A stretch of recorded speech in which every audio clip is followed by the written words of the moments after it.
ระหะโตสัมมาสัมพุทธัสสะขอกราบนมัสการพระมหาเถระพระสังฆาธิการพระเถรานุเถระและขอสวัสดีท่านผู้ฟังและผู้ชมทุกท่านที่ติดตามรายการศึกษาพระสัทธรรมเพื่อการพ้นทุกข์ครั้งนี้เป็นครั้งที่35นะครับซึ่ง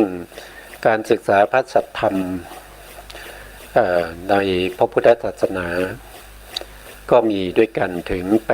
84,000 พระธรรมขันธ์นะครับไม่ใช่น้อยนะแต่ที่เราศึกษาเราก็จะศึกษาไปทีละส่วนนะครับส่วนแรกที่เรานำมาศึกษานั่นก็คือได้แก่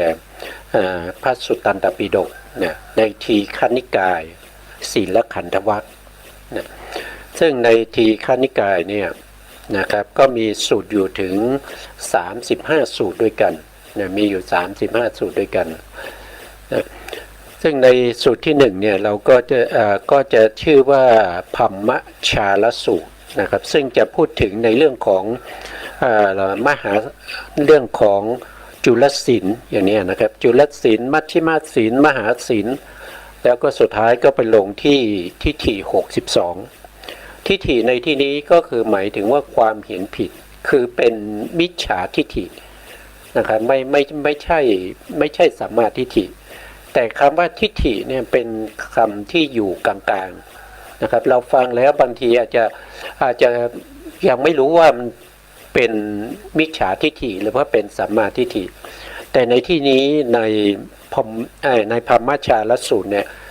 เขาพูดถึงในเรื่องของความเห็นผิดนะความเห็นผิดทั้งหมด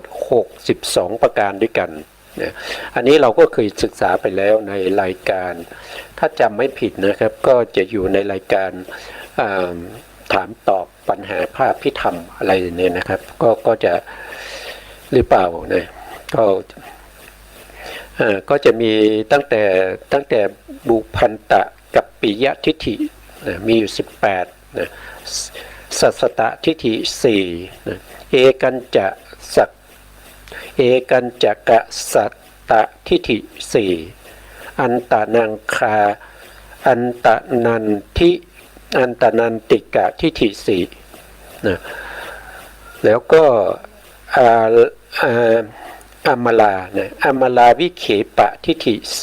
4อาทิจะสมุปปันนะที่จะสมุปปันนิกะทิฏฐิ2อปลันตะกัปปิกะทิฏฐิ44สัญญีทิฏฐิ16สัญญีทิฏฐิ8เนวสัญญีนะครับเนวสัญญีนาสัญญี8อุเฉททิฏฐิ7ทิฏฐิธรรมนิพพานอีก5แล้วก็แสดงถึงเรื่องของฐานะของผู้ที่ถือทิฏฐิที่ผิดนะนี่ก็เป็นเรื่องที่เราจะศึกษากันนะครับเราก็กลับไปทำที่เรากำลังศึกษาอยู่ในเรายังไม่จบนะครับเรายังไม่จบต่อจากครั้งที่แล้วครั้งที่แล้วเราก็ยังศึกษาในส่วนที่เป็นความหมายของตถาคตนะความหมายของพระตถาคตนะก็จะมีความหมายอยู่8ประการนะข้อที่1ก็เสด็จมาอย่างนั้นข้อที่2ก็เสด็จไปอย่างนั้นข้อที่3ก็เสด็จมาสู่ลักษณะที่แท้จริง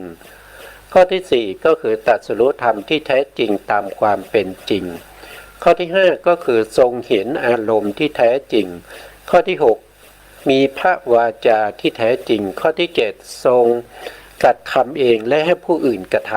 ำข้อที่8เพราะทรงครอบงำแล้วเราอยู่ในข้อนี้นะข้อที่1จนถึงข้อที่7เราศึกษากันไปแล้วนะครับเรายังอยู่ในส่วนที่คำว่าตถาคตเนี่ยเพราะว่าครอบงำอะไรก็คือครอบงำไม่ว่าจะเป็นสัตว์ทั้งหลายนะครับไม่ว่าจะเป็นพรหมนะครับเป็นพรหมพระพุทธองค์ก็ครอบงำเพราะว่าพรหมนี้จะ ไม่มีบุคคลไหนไม่ว่าจะเป็นอรูปพรหมหรือรูปพรหมก็ไม่มีใครเลยที่จะเสมอเหมือนกับพระพุทธองค์นะพรหมทั้งหลายเนี่ยก็ยังอยู่ต่ำกว่าพระพุทธองค์เพราะพรหมทั้งหลายยังต้องเวียนว่ายตายเกิดมีโอกาสที่จะไปเกิดในอบายนะครับเกิดในอบายยังจะต้องไปเกิดในนรกนะครับยังจะต้องไปเป็นสัตว์นรกนะส่วนพระพุทธองค์นี้พ้นไปแล้วนะพ้นไปแล้วเหล่านี้แม้กระทั่งพรหมเนี่ยมีปัญหาในเรื่องของความเป็นอยู่ในภพภูมิต่างๆหรือว่าในเรื่องของสภาวธรรมต่างๆพรหมเหล่านั้นไม่สามารถที่จะตอบปัญหาได้ก็นำเอาปัญหานั้นมาทูลถามพระพุทธองค์นะพรหมทั้งหลายอย่างเช่นพรหมที่ในสุทธาวาสนะครับก็จะเป็นพระอริยเจ้าระดับพระอนาคามีเหล่านั้นก็ยังเป็นสาวกของพระพุทธเจ้านะเพราะฉะนั้นพระพุทธองค์ก็จะครอบงำทั้งพรหมทั้งเทวดานะครับเทวดาก็มีปัญหาก็มาถามพระพุทธองค์อย่างเช่นมงคลสูตรเนี่ยทั้งมนุษย์และเทวดาเนี่ยถกเถียงกันในเรื่องของมงคลนะครับถึง12 ปีก็หาข้อสรุปไม่ได้จนในที่สุดเนี่ยท้าวสักกะก็มอบหมายให้แก่เทวดารูปหนึ่งนะครับมาเฝ้าพระพุทธองค์เพื่อจะสอบถามในเรื่องของมงคลอะไรเป็นมงคลนะพระพุทธองค์ก็ได้แสดงมงคลถึง38ประการด้วยกันนะครับให้แก่มนุษย์และเทวดารวมไปถึงพรหมด้วยนะครับยึดถือปฏิบัติมาตั้งแต่ 2,000 มาจนถึงปัจจุบันนี้ 2,600 ปีแล้วนะครับ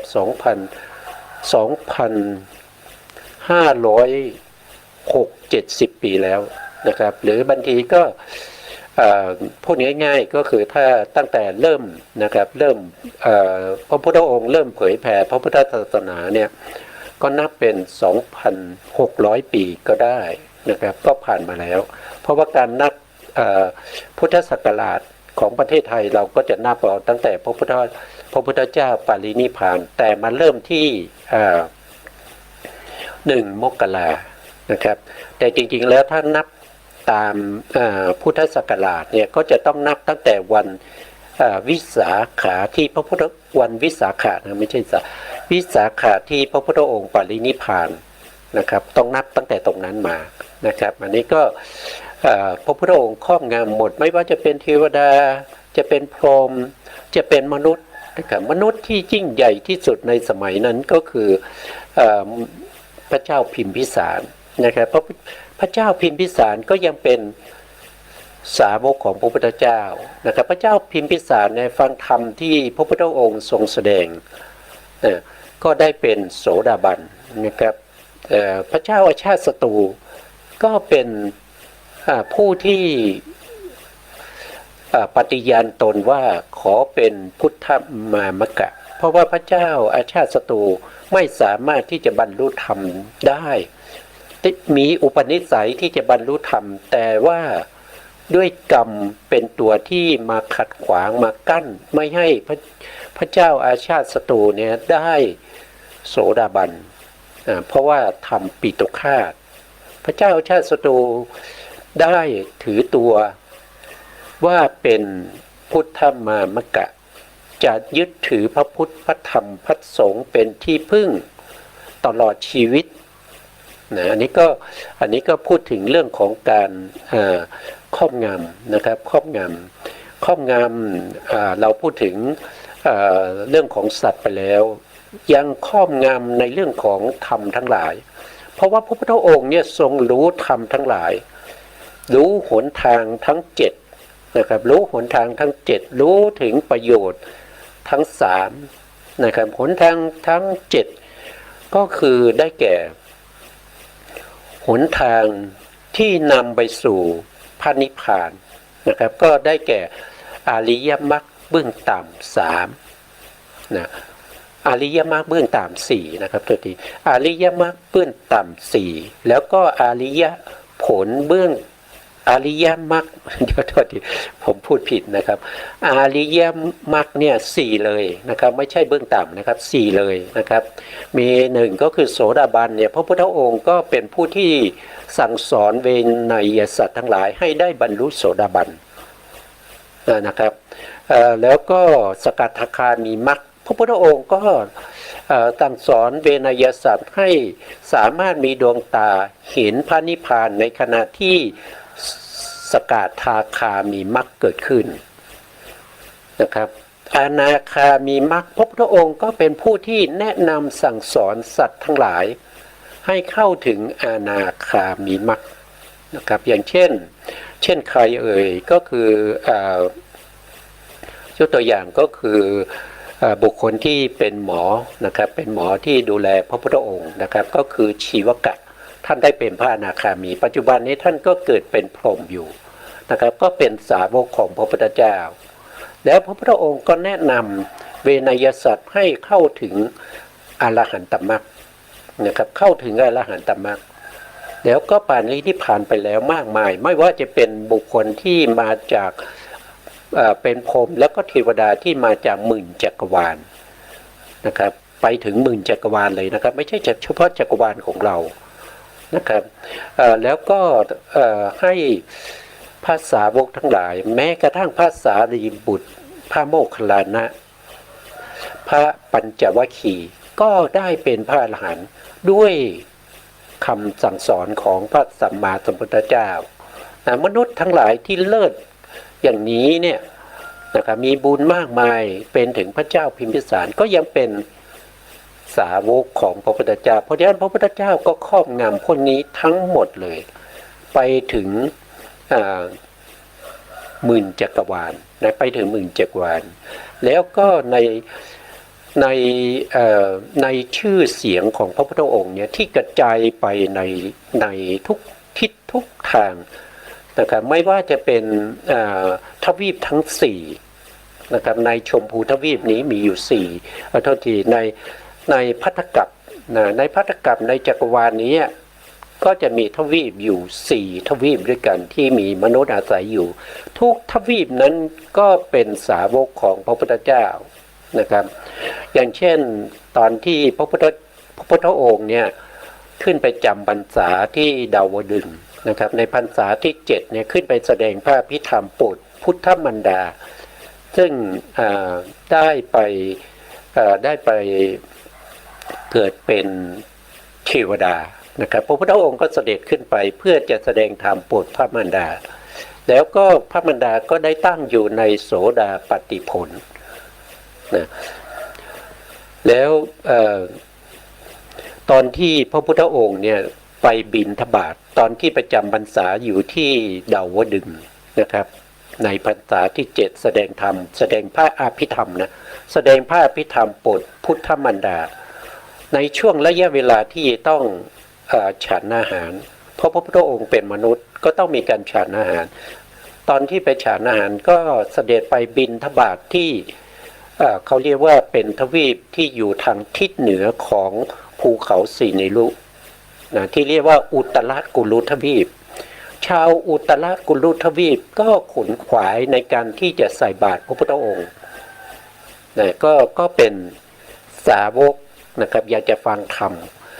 นะครับอยากจะฟังธรรมนะครับก็มีบางยุคบางสมัยนี้ก็ตามมานะครับตามมาเพื่อที่จะฟังธรรมมาประพฤติปฏิบัติในเรื่องของสติปัฏฐาน4นะครับอย่างสมัยที่พระพุทธองค์ทรงเสวยพระชาติที่เป็นพระโพธิสัตว์ที่เราเรียกว่าเป็นพระเจ้าจักรพรรดินะครับยุคสมัยนั้นพระองค์เป็นพระเจ้าจักรพรรดินะครับตอนที่เป็นพระโพธิสัตว์พระเจ้าจักรพรรดิที่มีในพระนามว่ามันทาตุราชจักรพรรดินะครับก็ได้ไปประเทศได้ไปทวีปอุตรกุลุทวีปแล้วก็ได้นำเอาชนเหล่านั้นนะครับ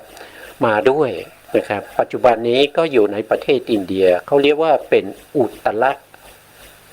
ราชอะไรเนี่ยนะครับที่จะมีชื่อว่าอุตระนี่แหละ นะเป็นรัฐที่สมัยพุทธกาลเนี่ยเราจะเรียกว่าเป็นเมืองก็จะเรียกว่าเป็นเมืองเขาเรียกว่าเป็นกัมมะสะธรรมะนะครับเป็นเมืองกัมมะสะธรรมะแต่ว่าโดยรัฐนี้ก็เป็นกุลุรัฐนะครับเป็นกุลุรัฐชาวเมืองกุลุรัฐหรือเมืองกัมมะสะธรรมะเนี่ยก็จะมีการศึกษาในเรื่องของสติปัฏฐานในสติปัฏฐานไม่ว่าจะเป็นกายานุปัสสนาสติปัฏฐานเวทนานุปัสสนาสติปัฏฐานจิตตานุปัสสนาสติปัฏฐานหรือธรรมานุปัสสนาสติปัฏฐานเหล่านี้ก็เป็นคำสั่งสอนของพระพุทธองค์นะครับเป็นคำสั่งสอนของพระพุทธองค์นะแล้วก็คำสั่งสอนของพระพุทธองค์เหล่านี้ก็นำสัตว์ทั้งหลายให้พ้นจากทุกข์ไปได้ดังนั้นก็คือครอบงำไม่ว่าจะเป็นอุตรกุลุทวีปโคยานทวีปนะครับหรือว่าบุพเทหทวีปนอกจากภัตตกัปนี้จักรวาลนี้ยังกระจายออกไปถึงหมื่นจักรวาลแล้วก็ชื่อเสียงของพระพุทธองค์เนี่ยก็ไปไกลกว่านั้นเขาเรียกว่าไปได้ถึงแสนโกฏนะแสนโกฏจักรวาลแสนโกฏจักรวาล1โกฏก็จะมีอยู่ถึง10 ล้านจักรวาลนะครับไปจนถึงนู่นแสนโกฏจักรวาลมากมายชื่อเสียงของพระพุทธองค์ไปถึงนู้นแล้วก็พระปริตรที่พระพุทธองค์ได้แสดงนะครับให้แก่สาวกทั้งหลายเพื่อจะเอาไปใช้ป้องกันภัยทั้งหลายนะครับพระปริตรนี้เวลาเราสวดแล้วเนี่ยอย่างเช่นพระอานนท์สวดนะครับสวดพระปริตรที่ชื่อว่ามงคลสูตรที่เมืองไผ่สาลีในยุคที่เมืองไผ่สาลีได้พบกับภัยพิบัติสามอย่างนะครับก็คือ1ข้าวยากหมากแพง2ก็คือภัยที่เกิดจากมนุษย์3ก็คือภัยที่เกิดจากโรคติดต่อนะครับพระพุทธองค์ได้แสดงมงคลได้แสดงรัตนสูตรนะครับเท่าที่ถ้าพูดผิดต้องเปลี่ยนใหม่รัตนสูตรนะครับให้แก่พระอานนท์แล้วให้พระอานนท์ได้นำไปสวดที่เมืองไผ่สาลีหรือเวสาลีนะครับเมื่อสวดไปแล้วเนี่ยด้วยอำนาจของพระปริตรนี้นะครับไปถึงอนันตจักรวาลเลยนะครับกระจายไปถึงอนันตจักรวาลนะครับอันนี้ก็เป็นเรื่องของเขาถ้าเราศึกษาเนี่ยเราก็จะพูดถึงเรื่องของเขตของพระพุทธเจ้ามีชาติเขตวิสัยเขตแล้วก็อะไรเขตอีกสักอย่างนะครับซึ่งเขตพวกนี้ก็เป็นเขาเรียกว่าเป็นที่เป็นการเขาเรียกว่าเนี่ยครับเขาเรียกว่าเป็นการที่เผยแผ่พระธรรมคำสั่งสอนของพระพุทธองค์เนี่ยไปจนถึงตรงนั้นได้นะครับก็มีอยู่3เขตด้วยกันนะครับ1ก็คือชาติเขตนี่กำหนดเอาหมื่นจักรวาลนี้เป็นชาติเขตนะครับอันนี้ก็คือชาติเขตที่เราพูดถึงนะครับแล้วก็2ก็คืออาณาเขตก็คือไปถึงแสนโกฏจักรวาลนะครับแล้วอันนี้ก็เรื่องของก็คือเรื่องของโทษทีนะครับเมื่อกี้อาจจะหลงไปนิดหนึ่งอาจจะพูดผิดไปนิดหนึ่งนะครับก็เปลี่ยนเป็นถ้าเป็นอาณาเขตนะครับก็คือการสวดพระปริตรเนี่ยนะครับก็จะมีอานุภาพนะครับไปจนถึงแสนโกฏจักรวาลเรียกว่าเป็นอาณาเขตนะอันที่2อันที่3ก็คือเรื่องเขาจะพูดถึงวิสัยเขตก็คือชื่อเสียงนะครับชื่อเสียงที่ผู้ที่อยู่ในจักรวาลอื่นเกินกว่าแสนโกฏจักรวาลไปเนี่ยรู้ว่ามีพระพุทธเจ้าแต่ไม่สามารถที่จะมาฟังธรรมได้นะครับไกลเหลือเกินนะครับก็เรียกว่าเป็นวิสัยเขตเนี่ยสามารถมีชื่อเสียงกระชอนไปนะครับไปจนถึงอานันตโลกธาตุ นะหรือว่าอนันตจักรวาล นั่นเองนะอันนี้ก็เป็นเขตของพระพุทธองค์นะครับ3เขตก็นำมาสู่ในเรื่องของการครอบงำนะครอบงำได้ทั้งจักรวาลนะครับพูดง่ายๆก็คือแสนโกฏจักรวาล นั่นเองถูกอำนาจของคำสั่งสอนของพระพุทธเจ้าและก็อิทธิฤทธิ์ชื่อเสียงที่กระชอนไปเนี่ยครอบงำได้หมดนะไม่มีที่ไหนที่จะอยู่นอกเหนือจากที่เขาไม่รู้จักพระพุทธองค์นะครับไม่รู้จักพระพุทธองค์นะครับบางคนอาจจะถามว่าทำไมศาสนาอื่นล่ะที่เขาไม่ได้รู้จักเขารู้นะครับเขารู้จักพระพุทธองค์แต่เขาเป็นมิจฉาทิฏฐิเพราะฉะนั้นเขาก็พยายามที่จะไม่ฟังพยายามที่จะไม่สนใจเพราะว่าเขามุ่งหน้าไปสู่อบายไงครับเขาไม่ได้มุ่งหน้าไปสู่สุคติหรือพระนิพพานเขามุ่งหน้าไปสู่อบายเพราะฉะนั้นเขาก็จะไม่สนใจไม่ฟังเมื่อเห็นพระพุทธเจ้าแล้วก็เกิดความเกิดความเสียใจอย่างนี้มันเป็น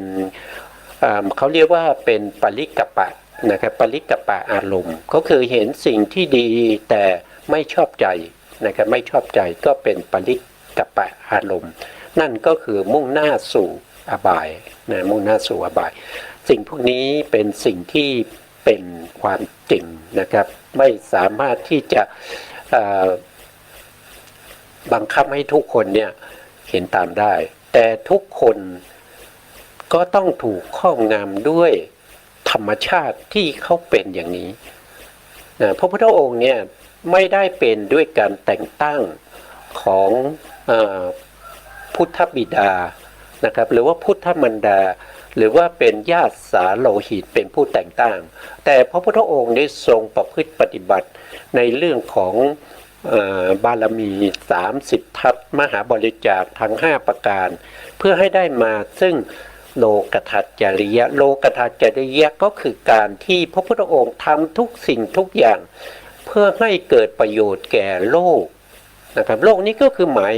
รวมหมดเลยไม่ว่า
ผลเป็นเอง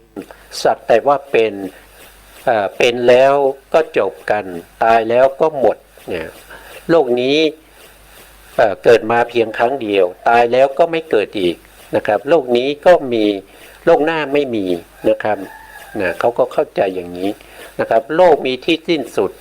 ไม่มีที่สิ้นสุดบางอย่างสิ้นสุดบางอย่างไม่สิ้นสุดนะครับพวกนี้ก็จะเป็นลักษณะนี้เราก็ยังไงเราก็ได้แต่สงสารนะครับได้แต่สงสารเพราะเขามองไม่เห็นอนาคตของเขาเขามองไม่เห็นนะครับเขาจึงเป็นไปอย่างนั้นอันนั้นก็ตามอัธยาศัยเพราะว่าหนทางมีอยู่ถึงมีอยู่เขาเรียกว่ามีอยู่7เส้นนะครับไม่ว่าจะไปนรกนะครับไปเป็นเปรตเดรัจฉานนะครับหรือว่าจะไปเป็นมนุษย์นะครับเป็นเทวดาเป็นพรหมหรือว่าไปสู่พระนิพพานนะครับก็ตามแต่ละท่านจะเรียกเอานะครับเพราะว่าพระพุทธองค์เป็นแต่ผู้ชี้ทางเป็นแต่ผู้บอก ไม่สามารถที่จะเป็นผู้ที่นำหรือว่าบังคับให้เราเดินไปตามที่พระพุทธองค์ต้องการให้เราไปสุคติหรือไปพระนิพพานได้นะสัตว์ทั้งหลายจะต้องเป็นผู้เดินเองนะครับไม่ใช่พระพุทธองค์เป็นผู้ที่มาบังคับให้เดินนะพระพุทธองค์เพียงแต่แนะนำให้ท่านนะครับว่าทางไหนควรเดินและทางไหนไม่ควรจะเดินนะอันนี้ก็เป็นเรื่องราวที่พูดถึงในข้อที่8นะครับในข้อที่8เนี่ยเราก็นำพระสูตรมานะครับนำพระสูตรมาพูดถึงในครั้งที่แล้วนะครับพระสูตรนี้ก็นำมาจากทีฆนิกายนะครับทีฆนิกายที่ได้พูดนะครับทีฆนิกายศีลขันธวรรคนะครับซึ่งอยู่ในเล่มที่11นะครับเล่มที่11นะก็สามารถที่จะไปศึกษาค้นคว้าดูได้นะครั้งที่แล้วเรายังพูดถึงในเรื่องของพระพุทธองค์ทรงครอบงำสรรพสัตว์ทั้งหลายด้วยหัวข้อว่าวิมุตตินะวิมุตตินะด้วยวิมุตติบ้างนะทีนี้วิมุตติเนี่ยก็จะมีอยู่ด้วยกัน5อย่างนะครับผมก็นำมาขยายความให้ท่านผู้ฟังได้รับฟังไปเมื่อครั้งที่แล้วนะเมื่อครั้งที่แล้วเราก็พูดถึงเนี่ยนะครับวิมุตติข้อที่1ก็คือวิคัมภนาวิมุตติอันนี้ก็คือหลุดพ้นนะวิมุตตินี่แปลว่าอะไรแปลว่าหลุดพ้นนะครับวิมุตติแปลว่าหลุดพ้นวิมุตติหลุดพ้นเนี่ยก็จะมีอยู่5อย่างนะครับหลุดพ้น5อย่างด้วยกัน5อย่างใน5อย่างนั้นข้อที่1ก็คือวิคัมภนาวิมุตติหลุดพ้นด้วยการข่มเอาไว้นะครับก็คือได้แก่พวกที่ทำสมาธินะสมถะนะครับก็อารมณ์ที่เราพูดกันโดยทั่วไปก็จะเป็นอารัมมณูปนิชฌานนะนี่เราพูดรายละเอียดไปแล้วข้อที่2ก็คือตัทังควิมุตติตัทังควิมุตติก็คือการประหารอกุศลธรรมเป็นครั้งนะครับไม่ได้ข่มไว้นานๆนะครับก็คือละได้เป็นครั้งไปนะครับอันนี้ก็คือได้แก่พวกที่เป็นกุศลเมื่อกุศลจิตเกิดขึ้นในขณะนั้นอกุศลเข้าไม่ได้นั่นก็แสดงว่าเราละอกุศลเมื่ออกุศลนั้นหมดไปมีกุศลเป็นชวนะก็ละไปได้แค่7ขณะจิตแล้วก็ลงภวังค์แล้วก็ขึ้นวิถีใหม่อาจจะเป็นโลภะโทสะนั้นก็เป็นอกุศลอีกแล้วนะครับแล้ววิถีต่อไปเราก็ทำให้กุศลจิตเกิดอีกเมื่อกุศลจิตเกิดโลภะโทสะโมหะก็เข้าไม่ได้นั่นก็คือเป็นการละได้อย่างเป็นขณะนะครับขณะจิตก็ถือว่าเป็นตัดทางฆ่าประหารแล้วหรือว่าจะเป็น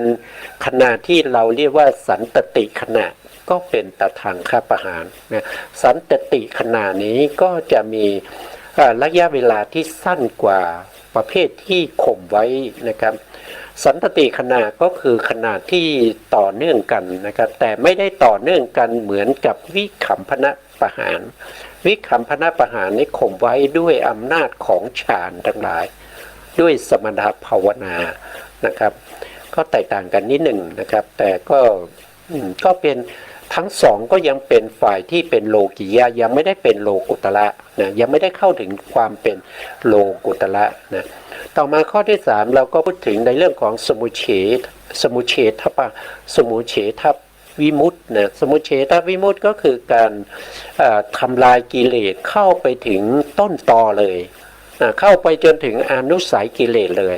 ไม่ได้ทำการข่มไว้หรือว่าไม่ได้ทำการประหารเป็นครั้งเป็นขณะแต่เข้าไปกำจัดเสียซึ่งอนุสัยกิเลสที่อยู่ในขันธสันดาน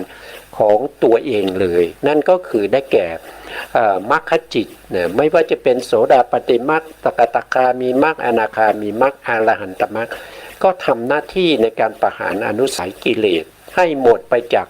ขันธสันดานก็คือการประหารโดยความเป็นสมุเฉทประหารนะครับต่อไปเราถึงข้อนี้พอดีนะครับข้อนี้พอทำเครื่องหมายไว้ในข้อที่4นะครับในข้อที่4นี้ก็คือเขาเรียกว่าเป็นปัสสัทธิประหารนะครับปัสสัทธิประหารปัสสัทธิประหารวิมุตตินะครับก็คือ ความหลุดพ้นนะครับแล้วสงบด้วยอำนาจที่อนุสัยกิเลสไม่มี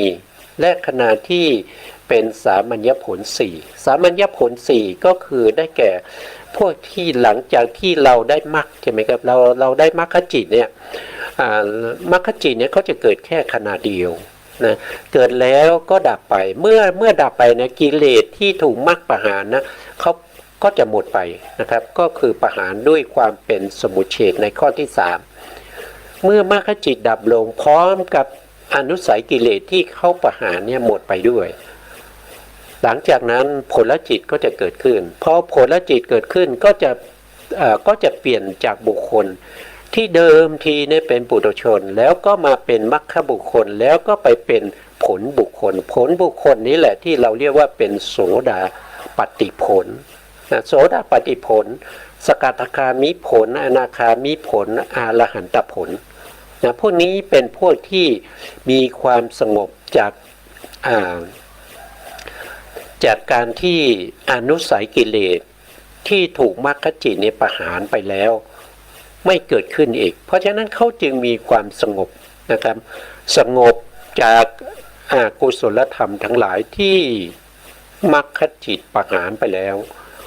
เราจึงเรียกว่าเป็นปัสสัทธิปัสสัทธินั่นก็คือความสงบทั้งกายสงบทั้งจิตนะครับสงบเขาเรียกว่าปัสสัทธิเนี่ยเป็นเจตสิกนะครับถ้าว่าโดยองค์ธรรมเนี่ยเป็นเจตสิกแต่เจตสิกดวงนี้ทำหน้าที่ในการที่จะทำให้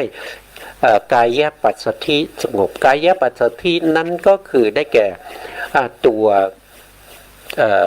วเจตสิกอื่นให้เกิดความสม่ำเสมอสงบนิ่ง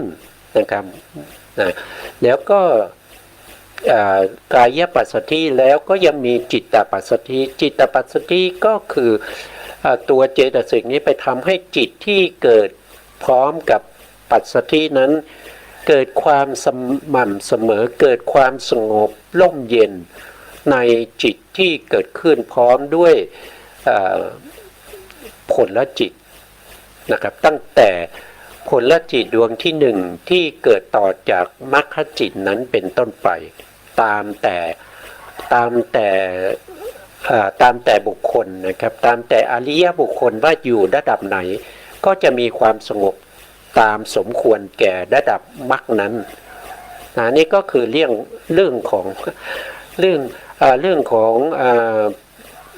ปัสสัทธิวิมุตตินะครับปัสสัทธิวิมุตตินะครับก็คือหลุดพ้นด้วยการด้วยผลจิตพูดง่ายๆก็คือหลุดพ้นด้วยผลจิตที่เป็นโสดาปัตติผลสกทาคามิผลอนาคามิผลหรืออรหันตผลเปลี่ยนสภาพเป็นพระอริยบุคคล 100% นะไม่ใช่พระอริยบุคคลที่คนอื่นแต่งตั้งนะครับเป็นพระอริยบุคคลที่เข้าถึงสามัญญผลทั้ง4นะครับแล้วก็มีเขาเรียกว่ามี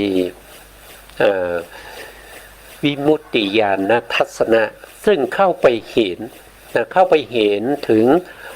ความดับไปของอนุสัยกิเลสทั้งหลายก็คือผลจิตนะครับตัวที่จะไปเข้าไปเห็นในเรื่องของผลจิตที่มีความสงบนั้นก็จะเป็นวิถีหลังจากมรรควิถีจบไปนั่นก็คือเรียกว่าเป็นปัจเจเวคขณะวิถีที่เกิดขึ้นต่อจากมรรควิถีผลมรรควิถี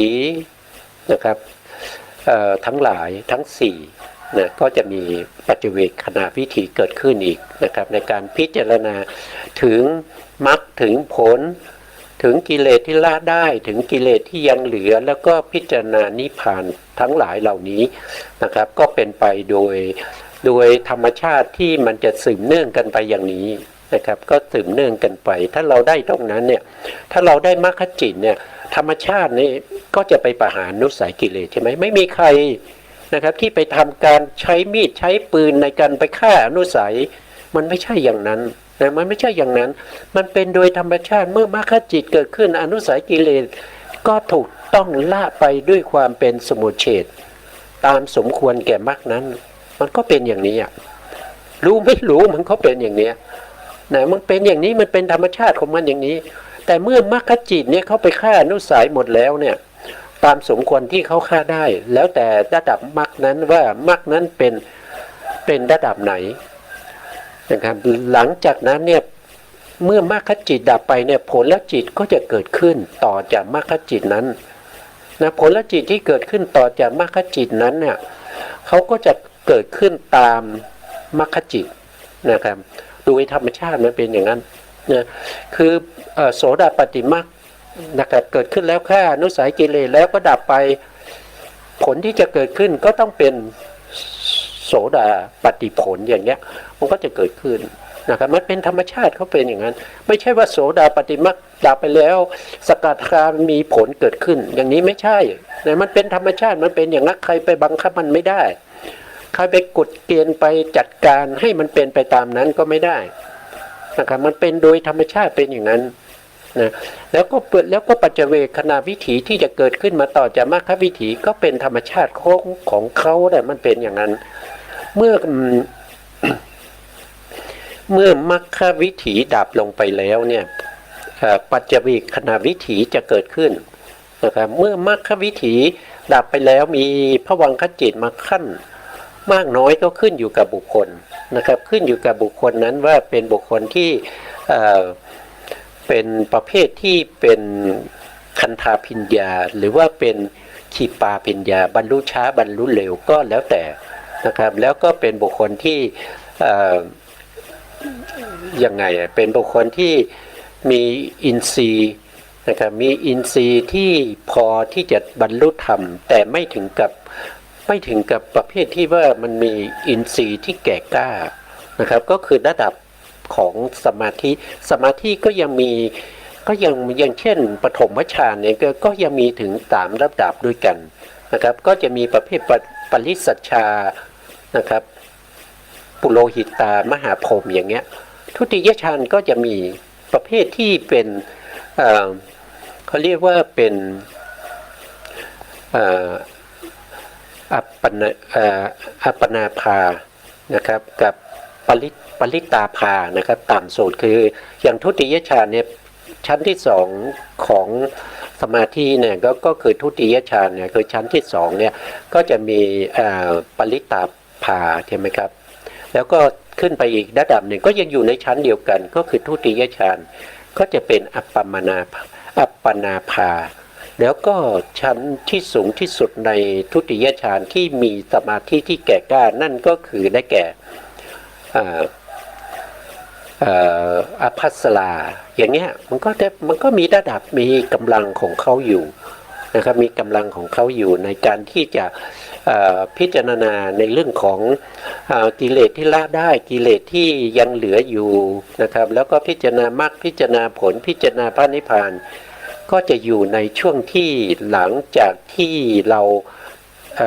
ได้ผลนะสามัญญผลทั้ง4นะครับที่ดับไปแล้วนะครับก็จะเข้าไปสู่ในเรื่องของการที่จะพิจารณาเราเรียกว่าเป็นปัจเจเวคขณะวิถีนะครับที่เกิดต่อจากมรรควิถีนั้นอีกทีหนึ่งนะครับต่อไปในข้อที่5นะครับในข้อที่5ก็จะเป็นนิสารณวิมุตตินะหมายถึงพระนิพพานนะหลุดพ้นหรือเพราะปราศจากอนุสัยนะครับอันนี้ก็คือเราไม่ได้มุ่งถึงผลนะครับปัจสัทธิเนี่ยเรามุ่งถึงผลแต่ตรงนี้ท่านมุ่งไปถึงพระนิพพานพระนิพพานนี้เป็นอะไรพระนิพพานเป็นอารมณ์นะครับเป็นอารมณ์ให้แก่มรรคจิตแล้วก็ผลจิตแต่ตัวปัจสัทธิเนี่ยเป็นตัวเจตสิกนี้เขามีหน้าที่ในการทำให้จิตและเจตสิกที่เกิดพร้อมกันในผลจิตเนี่ยเกิดความสม่ำเสมอใน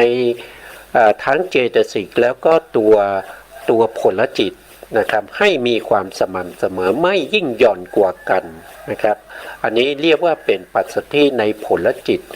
แต่ถ้าเป็นนิสรณวิมุตติเนี่ยท่านมุ่งหมายถึงพระนิพพานพระนิพพานที่ซึ่งเป็นอารมณ์ให้แก่โสดาปัตติมรรคโสดาปัตติผลนะครับหรือว่าเป็นสกทาคามิ มีมรรคสกทาคามีผลอนาคามีมรรคอนาคามีผลแล้วก็อรหันตมรรคอรหันตผลนะครับก็คือตัวพระนิพพานอันนี้มุ่งหมายไปที่พระนิพพานนะครับหลุดพ้นเพราะปราศจากอนุสัยกิเลสอนุสัยกิเลสเนี่ยตอนแรกเนี่ยที่มรรคจิตเกิดขึ้นนะอนุสัยกิเลสกำลังถูกมรรคจิตประหารตอนนั้นอนุสัยกิเลสยังไม่หมดสิ้นนะครับแต่อนุสัยกิเลสจะหมดสิ้นได้เมื่อเข้าสู่ผลจิตทั้งผลจิตและพันนิทั้งมรรคจิตและก็ผลจิตก็มีนิพพานเป็นอารมณ์นะมีนิพพานเป็นอารมณ์นะตรงนี้ท่านระบุว่าพ้นหลุดพ้นคือพอปราศจากอนุสัยกิเลสนั่นก็แสดงว่าพระนิพพานนี้ก็เป็นพระนิพพานที่ผลจิตนะเป็นอารมณ์ให้แก่ผลจิตนั่นเองนะนี่เป็นพระนิพพานที่เป็นอารมณ์ให้แก่ผลจิตไม่ว่าจะเป็นโสดาปัตติผลสกทาคามิผลอนาคามิผลหรืออรหันตผลนี่เป็นของโดยเป็นอารมณ์นะโดยความเป็นอารมณ์นะครับดูพ้นด้วยอารมณ์ที่เป็นพระนิพพานนะครับตรงนี้มีตรงนี้คือเขาพูดถึงขยายความนิดหน่อยนะครับเพื่อตรงนี้เขาว่ายังไงนะครับซึ่งคำว่าเป็นผู้ที่ถึงพร้อมด้วยวิมุตติจึงมุ่งหมายเอาอรหันตผลนี่คือเขาบอกเขามุ่งหมายเอาสุดยอดนะครับสุดยอดก็คือขั้นสุดท้ายเลยนะครับขั้นสุดท้ายที่เป็นอรหันตผลก็คือผลจิตอรหันตผลจิตที่สงบจากกิเลสทั้งหลายแล้วนะก็สงบจากกิเลสทั้งหลายแล้วถ้าถามว่าอรหันตมรรคเนี่ยสงบจากกิเลสทั้งหลายแล้วหรือตอบว่ายังนะครับเพราะว่าอรหันตมรรคกำลังทำหน้าที่ประหารกิเลสนั้นก็ยังไม่หมดนะอรหันตมรรคก็ยังกำลังประหารอยู่กำลังประหารเป็นครั้งสุดท้ายแต่หลังจากประหารแล้วเนี่ยก็จะเป็นผลจิตนะครับผลจิตนี้เป็นที่สิ้นสุดไปแล้วนะครับอรหันตมรรคประหารอนุสัยกิเลสสิ้นหมดแล้วนะครับอันนี้ก็ท่านก็อธิบายอย่างนี้นะครับสงบจากกิเลสทั้งหลายและดับกิเลสหมดนะจนถึงอนุสัยกิเลสจากนั้นกิเลสทั้งหลายก็ไม่เหลืออีกนะอันนี้ก็อธิบายก็เข้าใจนะครับส่วนคำว่าเป็นผู้ถึงพร้อมด้วยวิมุตติญาณทัศนะนะครับอันนี้เรายังไม่อันนี้ก็อธิบายเลยนะครับเพราะว่ามีในพระสูตรอยู่แล้วนะส่วนคำว่าถึงพร้อมด้วยวิมุตติญาณทัศนะนั้นก็คือหมายความว่าปัญญาที่รู้แจ้งเห็นจริงนะครับว่าหลุดพ้นแล้วจากกิเลสทั้งหลายโดยตรงคือปัจเจเวกนะปัจเจเวกขณะของพระอรหันต์ปัจเจเวกขณะตรงนี้ขอเติมนิดหนึ่งวิถีนะครับก็ต้องเป็นวิถีนะตรงนี้เป็นต้องเป็นวิถีนะครับปัจเจเวกขณะวิถีของพระอรหันต์นะครับเป็นของพระอรหันต์อันนี้ก็หมดไปนะครับเราก็กลับไปสู่พระไตรปิฎกนะพระไตรปิฎกเนี่ยเราก็ถึงตรงนี้นะครับก็ไปอธิบายในเรื่องของวิมุตติก็เสียไม่ก็ได้ความรู้นะครับไม่ใช่เสียเวลานะครับก็คือได้ความรู้ความเข้าใจมากขึ้นในเรื่องของคำว่าวิมุตตินะแล้วก็มีคำว่าวิมุตติญาณทัศนะนะครับที่อธิบายเมื่อกี้นะครับก็คือหมายถึงว่าหมายถึงเมื่อกี้นะครับกลับไปดูอีกทีก็ได้นะครับก็คือตรงนี้นะครับวิมุตติญาณทัศนะก็คือหมายถึงปัญญาที่รู้แจ้งเห็นจริงว่าหลุดพ้นแล้วจากกิเลสทั้งหลายโดยตรงก็คือได้แก่ปัจเจเวกขณะวิถีของพระอรหันต์นะครับปัจเจเวกขณะวิถีของพระอรหันต์เนี่ยก็คือเป็นวิถีที่เป็นปัจเจเวกหลังจากที่มรรควิถีดับไปนะมรรควิถีดับไปก็จะมีภวังคจิตเกิดขึ้นเมื่อภวังคจิตเกิดขึ้นจะมากน้อยขึ้นอยู่กับบุคคลแล้วแต่กำลังนะครับอย่างที่ได้อธิบายไปเมื่อกี้เรื่องของสมาธิที่มีกำลังแต่ละชั้นแต่ละระดับอยู่ในปฐมฌานก็มี3ระดับทุติยฌาน3ระดับตติยฌานก็3ระดับอย่างเงี้ย ที่กำลังของสมาธิระดับอ่อนระดับกลางแล้วก็ระดับสูงอย่างเนี้ยนะครับก็คือเรื่องของเรื่องของมรรคนะเรื่องของมรรคนะครับที่มีกำลังแต่จริงๆแล้วถ้าเราดูจริงๆแล้วเรื่องของมรรคเนี่ยเขาก็จะมีกำลังเขาสามารถที่จะประหารอนุสัยกิเลสได้นะครับก็จะมีลักษณะเหมือนกันนะครับแต่ว่าวิถีที่เกิดขึ้นเนี่ยก็จะเป็นวิถีที่เหมือนกันก็คือหมายถึงว่าวิถีที่เป็นโสดาบันของนายกเนี่ยก็เหมือนกับของนายขอไม่มีผิดเพี้ยนนะครับไม่มีผิดเพี้ยน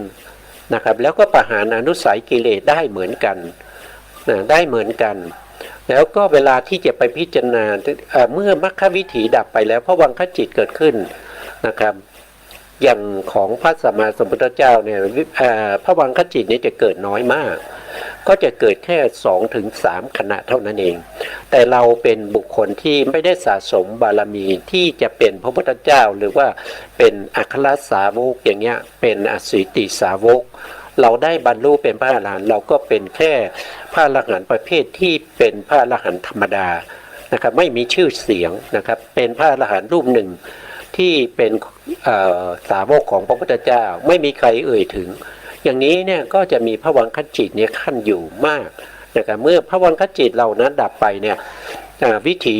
ที่จะเกิดขึ้นต่อนั้นก็คือได้แก่ปัจเจเวคขณวิถีปัจเจเวคขณวิถีที่เกิดขึ้นมาก็จะมีการพิจารณาถ้าเป็นโสดาบันเนี่ยก็จะพิจารณา5อย่างนะครับอย่างเช่นโสดาปฏิมรรคดับไปเนี่ยเขาก็จะพิจารณาว่าจิตที่ทำหน้าที่ประหารอนุสัยกิเลสนะครับเป็นโสดาปฏิมรรคนะแล้วก็พิจารณาผลจิตนะครับที่เกิดต่อจากโสดาปฏิมรรคเป็นโสดาปฏิผลว่าเป็นผลจิตแล้วก็ผลจิตนี้เกิด2ขณะหรือว่า3ขณะถ้าบุคคลที่เป็นขิปปาพิญญาก็จะเกิดแค่ขิปปาพิญญานี้ก็จะเกิด3ขณะนะจะเกิด3ขณะถ้าเป็นคันธาพิญญาจะเกิด2ขณะนะจะเกิด2ขณะ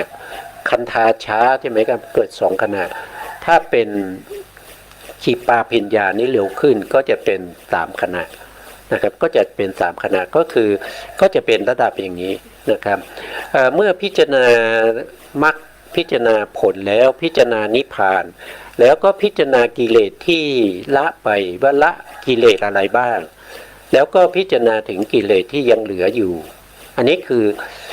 โสดาบันบุคคลหลังจากมรรควิถีดับไปแล้วเขาก็จะเกิดขึ้นมาเป็นปัจเจเวคขณวิถีในการที่จะพิจารณาถึงสภาวธรรมเหล่านี้เขาจึงสามารถรู้ได้ว่าตัวเองเนี่ยเป็นโสดาบันด้วยปัจเจเวคขณวิถีนี้แหละไม่มีใครที่จะต้องมาบอกนะครับไม่มีใครที่จะต้องบอกแล้วก็ผู้ที่เป็นโสดาบันเนี่ยจะรู้ได้ด้วยตัวเองรู้ได้ด้วยปัจเจเวคขณวิถีแล้วปัจเจเวคขณวิถีเนี่ยมันเป็นโดยธรรมชาติมันเป็นโดยธรรมชาติเมื่อมรรคจิตดับไปแล้ววิถีที่เป็นมรรคจิตเนี่ยดับไปแล้วมีภวังคขั้นแล้วแต่นะครับว่ามากน้อยขึ้นอยู่กับบุคคลนั้นนะครับแล้วก็จะมีปัจเจเวคขณวิถีเกิดขึ้นมาเพื่อจะพิจารณาพอพิจารณาปุ๊บเขาก็จะรู้ว่าเขาได้เป็นโสดาบันแล้วด้วยการพิจารณา5อย่างนี้แต่บางท่านอาจจะไม่พิจารณาถึง5อย่างนะครับในพระสูตรมีนะครับก็คือพระเจ้ามหานามะพระเจ้ามหานามะท่านเป็นพระอนาคามีท่านเป็นพระอนาคามีเนี่ยท่านก็มีปัจเจเวคขณวิถีท่านก็พิจารณามรรคพิจารณาผลแล้วก็ท่านไม่ได้พิจารณาในเรื่องของการละกิเลสนะครับท่านก็ไปพิจารณานิพพานนะท่านก็ไม่รู้ว่าเมื่อท่านไม่ได้พิจารณากิเลสที่ละแล้วกิเลสที่เหลือเนี่ยท่านก็จะมีความสงสัยอยู่ว่าเราก็ได้นิพพานเราก็ได้เป็นเราก็ได้เป็นพระอริยบุคคลแล้วทีนี้แล้วยังทำไมยังมีกิเลสบางตัวเนี่ยที่เกิดกับเรานะครับไปทูลถามพระพุทธองค์พระพุทธองค์ก็บอกว่าที่ละไปนะมัน เป็นพระอนาคามีนะครับท่านเป็นพระอนาคามียังละกิเลสไม่หมดนะครับยังละกิเลสไม่หมดยังเหลืออยู่นั่นแสดงว่าท่านไม่ได้พิจารณาถึงการละกิเลสในขณะที่ปัจเจเวคขณะวิถีเกิดขึ้นนะครับท่านรู้นะครับว่าท่านเนี้ยเป็นพระอริยบุคคลเพราะว่าท่านพิจารณามาตั้งแต่ปัจเจเวคขณะวิถีที่เป็นโสดาปัตติมรรคสกทาคามีมรรคแล้วก็มาเป็นพระอรหันต์มรรคอรหันตมรรคนะครับท่านก็ยังเข้าใจผิดได้เป็นถึงพระอนาคามียังเข้าใจผิดได้นะครับเพราะฉะนั้นก็ผู้ที่ศึกษาแล้วถ้าไปประพฤติปฏิบัติถ้ามีวิถีเหล่านี้เกิดขึ้นเนี่ยก็ควรจะพิจารณาให้ครบถ้วนนะครับให้ครบถ้วนไม่ว่าจะเป็นตัวมรรคจิตเป็นผลจิตเป็นนิพพานแล้วก็กิเลสที่ละได้กิเลสที่เหลือนะครับต้องพิจารณาให้หมดนะครับแต่การพิจารณาโดยปัจเจเวคขณะวิถีเนี่ยในวิถีหนึ่งของปัจเจเวคขณะวิถีหนึ่งก็จะพิจารณาได้เฉพาะเรื่องเดียวนะครับอย่างเช่นปัจเจเวคขณะวิถีแรกเกิดขึ้นเนี่ยพิจารณาถึงมรรคจิตนะครับก็จะพิจารณาได้เฉพาะมรรคจิตเท่านั้นเมื่อพิจารณาแล้วปัจเจเวคขณะวิถีนั้นก็จะดับไปแล้วก็มีภวังคจิตเกิดขึ้นเมื่อภวังคจิตเกิดขึ้นไปสักพักนะครับขึ้นอยู่กับบุคคลว่ามากน้อยก็ขึ้นอยู่ตามสมควรแล้วก็จะมีปัจเจเวคขณะวิถีขึ้นมาพิจารณาผลจิตนะขึ้นมาพิจารณาผลจิตเมื่อพิจารณาผลจิตแล้วก็ดับไปแล้วก็มีภวังค์มาขั้นนะแล้วก็วิถีใหม่ก็จะเกิดขึ้นก็พิจารณาถึงมรรคจิตผลจิตแล้วก็มาพิจารณานิพพานเมื่อพิจารณานิพพานแล้วก็ดับไปนะครับแล้วก็วิถีใหม่ก็จะเกิดขึ้นอย่างเงี้ยก็พิจารณาถึงกิเลสที่ละได้นะครับแล้วก็ดับไปแล้วก็วิถีใหม่เกิดขึ้นก็จะพิจารณาถึงกิเลสที่ยังเหลืออย่างนี้ก็พิจารณาอยู่ในโสดาบันเนี่ยท่านพิจารณาถึง5ครั้งนะครับพิจารณาถึง5ครั้งนะสกทาคามีก็พิจารณาถึง5ครั้งอนาคามีก็พิจารณาถึง5ครั้งแต่ถ้าเป็นพระอรหันต์เนี่ยท่านจะพิจารณาแค่4ครั้งเท่านั้นเองเพราะว่าจะมีปัจเจเวควิถีที่5มาพิจารณากิเลสที่เหลือนั้นไม่มีนะครับธรรมชาติเขาเป็นอย่างนั้นเขาจะขึ้นมาแค่4นะครับขึ้นมาแค่4นั่นก็แสดงว่าเขาพิจารณาแค่4ก็คือพิจารณาอรหันตมรรคอรหันตผลพิจารณานิพพานแล้วก็พิจารณากิเลสที่ละได้ส่วนกิเลสที่เหลือพระอรหันต์ไม่ได้พิจารณาเพราะว่าไม่มีกิเลสให้พิจารณาอันนี้ก็เป็นเรื่องของวิมุตติญาณทัศนะในการเห็นอะไรก็เห็นความบริสุทธิ์ที่หลุดพ้นจากกิเลสทั้งหลายด้วยปัจเจเวคขณะวิถีนั่นเองนะครับอันนี้ก็เราก็ผ่านไปนะครับในเรื่องของวิมุตติญาณทัศนะนะครับการจะชั่งหรือประมาณพระองค์หามิได้อันนี้ก็คือใครล่ะจะสามารถที่จะหาตาช่างที่มาชั่งคุณธรรมของพระพุทธองค์ว่ามีประมาณเท่าไหร่นะครับหาไม่ได้นะครับไม่มีเครื่องมืออะไรที่จะมาวัดคุณธรรมของพระสัมมาสัมพุทธเจ้าได้ว่ามีเท่าไหร่นะไม่มีนะครับถึงจะมีเครื่องชั่งนั้นก็จะต้องลื่อแล้วก็เครื่องชั่งนั้นถ้าใช้ไฟฟ้าก็จะต้องช็อตแล้วก็ไม่นะครับเพราะว่าไม่สามารถที่จะรองรับคุณธรรมของพระสัมมาสัมพุทธเจ้าได้มันมีมากกว่าที่เครื่องชั่งที่สามารถสร้างขึ้นมาเพื่อจะไปวัด